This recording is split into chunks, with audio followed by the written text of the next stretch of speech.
Hey everybody, this is Walter Swaim, and you're on Truth Unbound. And let me just cut right to it. Dear God, please help me to hate white people.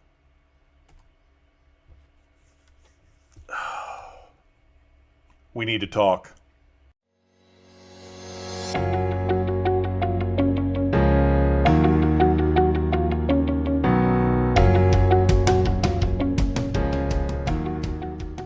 Hey everybody, thank you so much for joining us today. And if you would hit the like button, that would be tremendous. And then also hit the subscribe button, roll over to the right, click on the little bell, hit all notifications, and you will get all the news and all the latest from Truth Unbound. Because if you're wanting to know how God's Word, His truth, speaks into the situations of today in our culture, in the church, in theology, in life in general, and questions about God and the Bible and Christianity itself, then this is your home channel. So like, subscribe, and then share it with everyone you can. Now let's get back to it. Welcome again to Truth Unbound. I'm Walter Swaim, and let's cut right to it. Recently, a best-selling Christian devotional that was purchased at Target and shown on Twitter and other outlets has caught the attention of many. And let me just go right to it for you here, and let's look at what it says. This is by Chaniqua Walker Barnes, Ph.D., called Prayer of a Weary Black Woman. And she says, Dear God, please help me to hate white people, or at least to want to hate them. At least I want to stop caring about them individually and collectively. I want to stop caring about their misguided racist souls, to stop believing that they can be better, that they can stop being racist. And I'm going to be reading just the highlighted sections. My prayer is that you would help me to hate the other white people, the nice ones, the Fox News loving, Trump supporting voters who don't see color, but who make thinly veiled racist comments about those people. The people who are happy to have me over for dinner, but alert the neighborhood watch anytime an unrecognized person of color passes their house. The people who welcome black people in their churches and small groups, but brand us as heretics if we suggest that Christianity is concerned with the poor and the oppressed. The people who politely tell us that we can leave when we call out the racial microaggressions we experience in their ministries. Lord, grant me then the permission to desire to hate the white people who claim the progressive label, but who are really wolves in sheep's clothing. Lord, if it be your will, harden my heart. Stop me from striving to see the best in people. Stop me from being hopeful that white people can do and be better. Let me imagine them instead as white hooded robes standing in front of burning crosses. Let me see them as hopelessly unrepentant, reprobate bigots who have blasphemed the Holy Spirit and who need to be handed over to the evil one. Let me be like Jonah, unwilling for my enemies to change, or like Lot, able to walk away from them in their sinfulness without trying to call them to repentance. Let me stop seeing them as members of the same body. And then she says at the end, I pray and I press on in love. Amen. Well, this again was written by the Chaniqua Walker Barnes, Dr. Chaniqua Walker Barnes, an ordained minister, clinical psychologist, womanist theologian, this is what it states in the book, and is a professor of practical theology at a university. It says she was ordained by an independent fellowship that holds incarnational theology, community engagement, social justice, and prophetic witness. Now, right there, those are a lot of loaded terms, but we digress. Let's move on to the main subject. I thought maybe this is simply a hook. It's a mechanism, a tool that's used in speaking or writing to catch someone's attention, to hear what they actually really mean to say in it.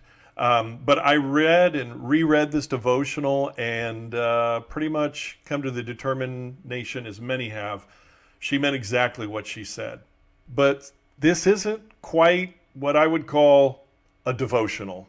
So what's going on here? First, this is clearly and simply racism.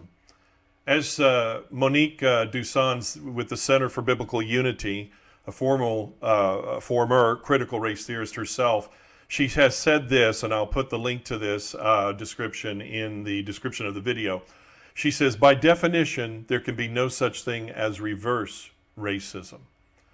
See, there's only racism, which is hatred directed at someone or a group of people solely based on the color of the melanin in their skin.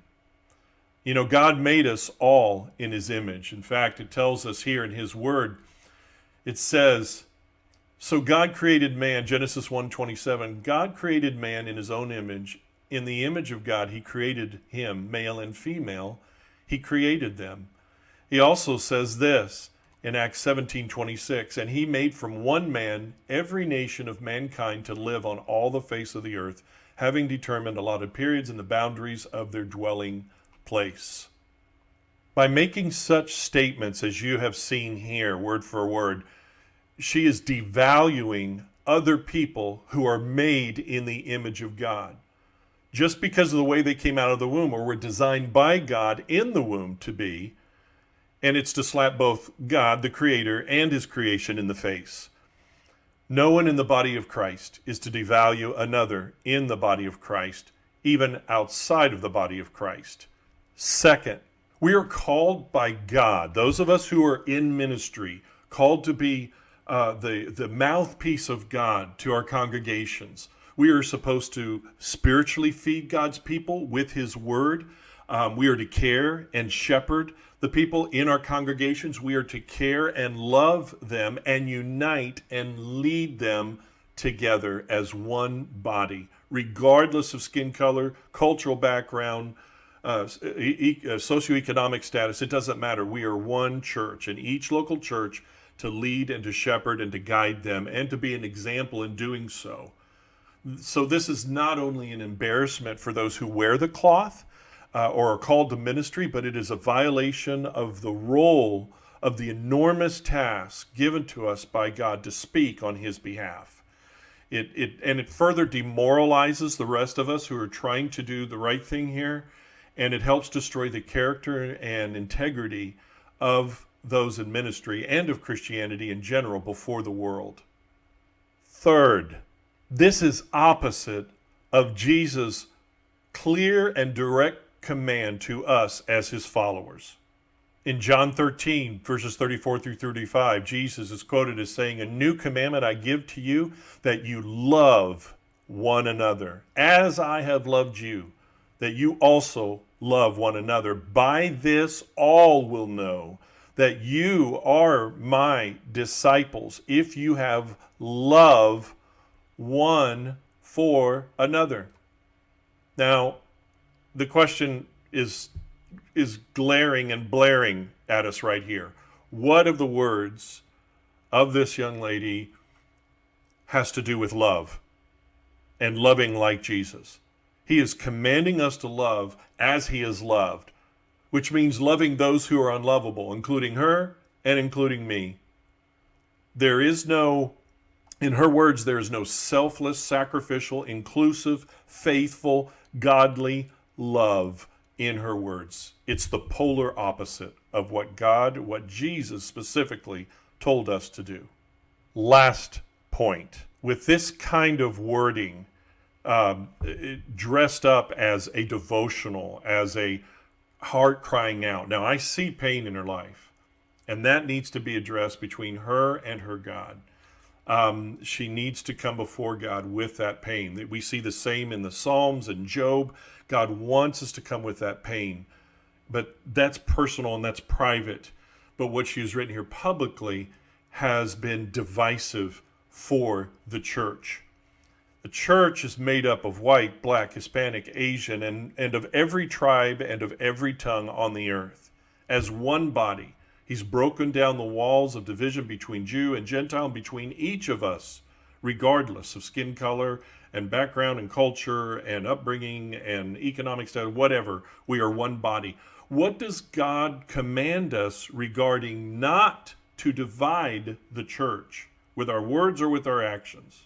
It says in 1 Corinthians chapter 1, verse 10, "Now I plead with you, brethren, by the name of our Lord Jesus Christ, that you all speak the same thing, and that there be no divisions among you, but that you be perfectly joined together in the same mind and in the same judgment." Titus chapter 3 says, "Reject a divisive man after the first and second admonition." He says that such a person is warped and sinning, being self-condemned. That couldn't be any stronger or any clearer. We are not to divide the body of Christ with our words or with our actions, I say again. So believers, followers of Jesus, what are we to do with this? How are we supposed to respond?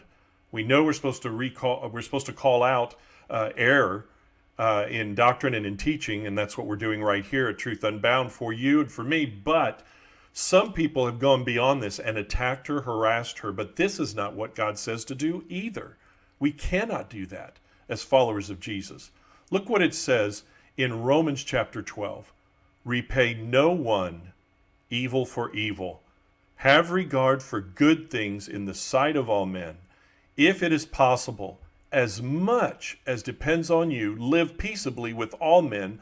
Beloved, do not avenge yourselves, but rather give place to wrath, for it is written, vengeance is mine, I will repay, says the Lord.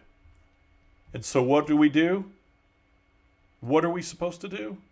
Believers, love her. We need to love Dr. Janiqua. Paul said we are to call out false teaching, and John said to do so, speaking the truth in love.